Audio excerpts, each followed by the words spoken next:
Et quand nous sommes dans l'attente, voilà que les hommes auxquels on n'a pas donné aucun mandat, qui viennent interrompre la vie de mon père, de ma mère, de ma petite sœur de 20 ans qui est en dépression et qui a décidé par une perte, par une angoisse, par une souffrance trop grande de mourir. Il y a une chose intéressante sur ça, sur cette loi unique, l'abomination de la désolation, vous disiez. C'est l'achèvement de toutes ces lois qui ont commencé avec la loi de Wirth en 67, avec la fameuse libération de la femme qui a fait d'elle une esclave de l'homme, donc en étant à son service désormais. Sa sexualité l'a masculinisée, il a perdu ce rythme propre de la femme et de la vie. La vie est toujours rythmique, toujours symphonique. Et on tient comme un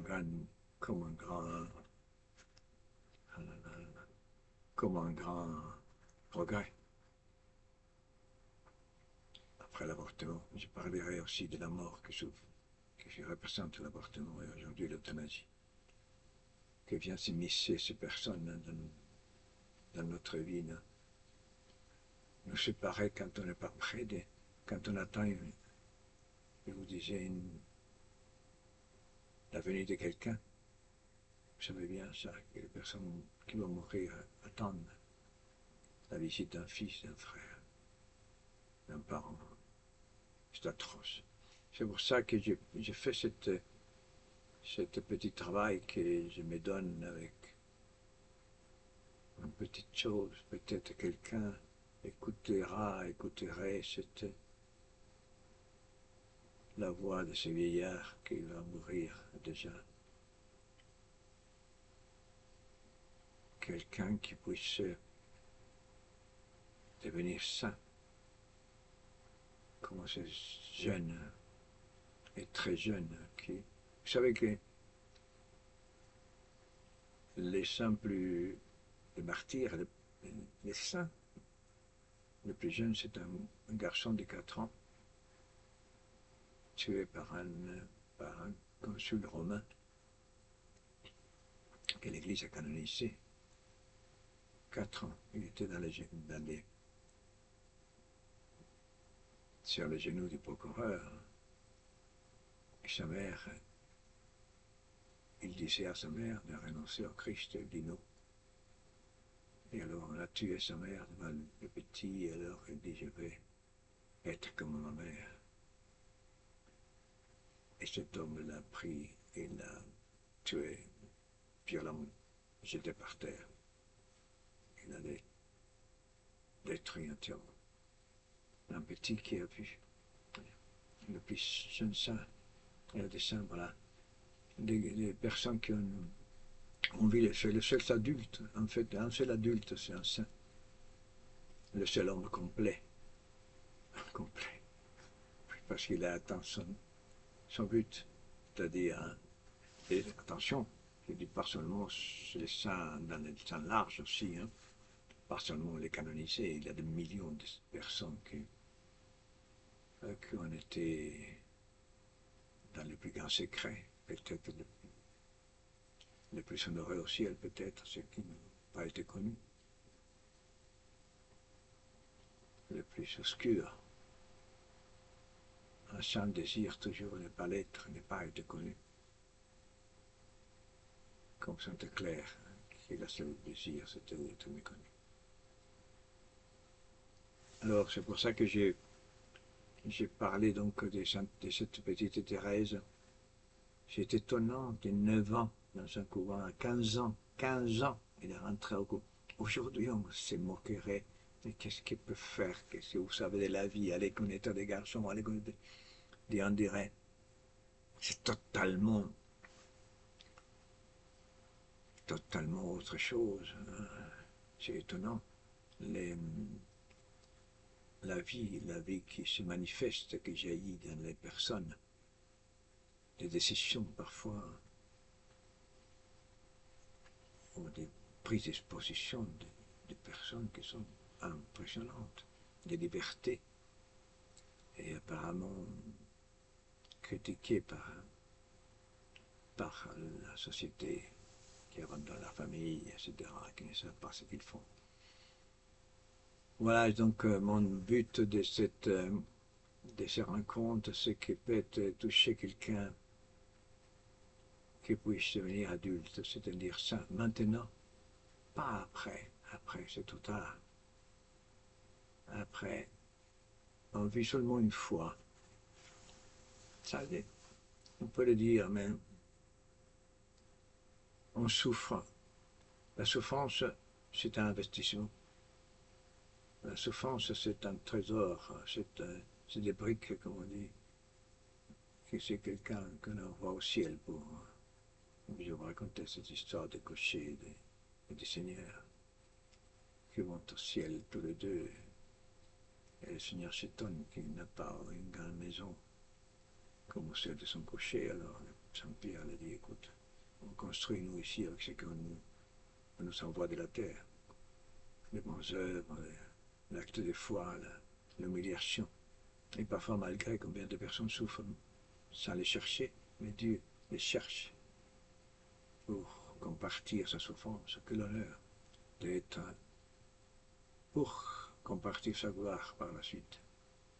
Voilà la vie magnifique que Dieu veut nous donner. C'est pour ça que je l'avais entrepris. Donc, j'ai continué ma lecture. C'est difficile la lecture. Même si, je ne sais pas si vous savez, quand vous étiez petit, quelqu'un vous salue, quelque chose. C'est très intéressant de faire cette expérience avec les enfants. Il y a des mères ou des pères, peut-être plus de mères, qui lisent à ses enfants. Les pères travaillent. Voilà. Et qui lisent et restent, qui racontent une petite histoire. Ne couchez jamais aux enfants sans leur raconter quelque chose du Seigneur, jamais. Donc un jour, je suis fatigué, non, tu vas dire, tu fais le signe de la croix, sérieusement, pas rapidement. Saint Augustin dit que le respect dans la prière est une faute très grave. Parce que nous n'avons pas la crainte devant le président de la République, on ne s'assoit pas n'importe comment, on ne fait pas n'importe quoi, ou n'importe qui. Mais dès que quelqu'un est important pour nous, on se tient mieux. Non, là, un cochard, c'était à n'importe quoi. On est capable de les cracher même devant lui. C'est étonnant, notre manque de discernement. Jean-Pierre dit une chose très intéressante, de honorer les personnes. En te tenant bien, en mangeant bien. Il a dit toujours aux enfants de manger bien. Dans ce qu'on peut, bien sûr. Voilà, on parlera de l'éducation en faisant tout, n'importe quoi, comme a dit Saint Paul, au nom de Christ. Même rien. Ramasser quelque chose au nom de Christ, c'est ça. Regardez alors, j'ai continué ma lecture. Cette petite femme qui est morte à 24 ans, elle dit, mes petites sœurs, elle est entourée de religieuses, donc de sa sœur aussi. C'était 4 religieuses, hein. C'était 5, je répète la même chose. C'était 9, 5 sont morts, 4 sont morts, et ses parents sont saints aussi. Et là, une sainte, elle est la sœur Léonie, qu'on pensait la plus mauvaise, entre guillemets, peut-être un processus de canonisation pour des béatifications, voilà. Et les autres, sûrement un jour, toute la famille, il y a plein de familles saintes. Plein. Alors, tous, mes petites sœurs, dit-elle, priez pour les pauvres malades à la mort. Si vous saviez ce qui se passe, excusez-moi, mais je viens de rencontrer une vieille femme, 80, excusez-moi, une personne âgée, on dit, une vieille femme pourrait être aussi, avant on dit c'est ça, hein, mais pas, voilà, une vieille, pas une vieille, oui, une dame vieille, voilà. Et 90 ans, on dit c'est j'ai horreur de la mort, j'ai peur de... J'ai vu ici, madame, mais On peut faire quelque chose peut-être, non? Parce que c'est vrai que constater, c'est bien. C'est de normes, déjà, le dire. Il y a des gens qui n'ont pas peur. Oui, parce qu'ils sont tellement ailleurs que n'ont pas peur de trouver Dieu. Mon Dieu, mon Dieu. Hein? On ne sait pas que Dieu est Dieu. On ne sait pas. On s'est fait d'illusions. Et alors, excusez-moi, oui. Je vous distrais un peu parce que peut-être quelqu'un, si vous saviez ce qui se passe, comment il faut de peu de choses pour perdre la patience. Elle, vous verrez, elle qui s'est préparée depuis qu'elle est née, hein, et par le que, voilà, elle est vécue, donc plus préparée à la mort qu'elle n'a pas. Et alors, euh, elle est toujours joyeuse, hein, toujours. Il parle, et papa, le bon Dieu, hein, qu'elle bientôt va voir face à face. Il aimait beaucoup son père, son pauvre père. C'est quelqu'un, un paysan corse, c'est ma pauvre mère, mon pauvre père. C'est affectueux et tout ça. Et il aimait son père qui avait perdu la raison à la fin. La raison. Mon roi, il l'appelait. Hein. Et alors, ne soyez pas triste, disait-elle, de me voir malade, ma petite mère. Je le dis ça, supérieur, car vous voyez comment le bon Dieu me rend heureuse. Je suis toujours gaie et contente. Peut-être ça vous semble à vous, qui écoute, je ne sais pas si quelqu'un écoute, hein, à vous, je dis, vous, toi qui écoutes. Ah, j'ai ri tout seul, moi.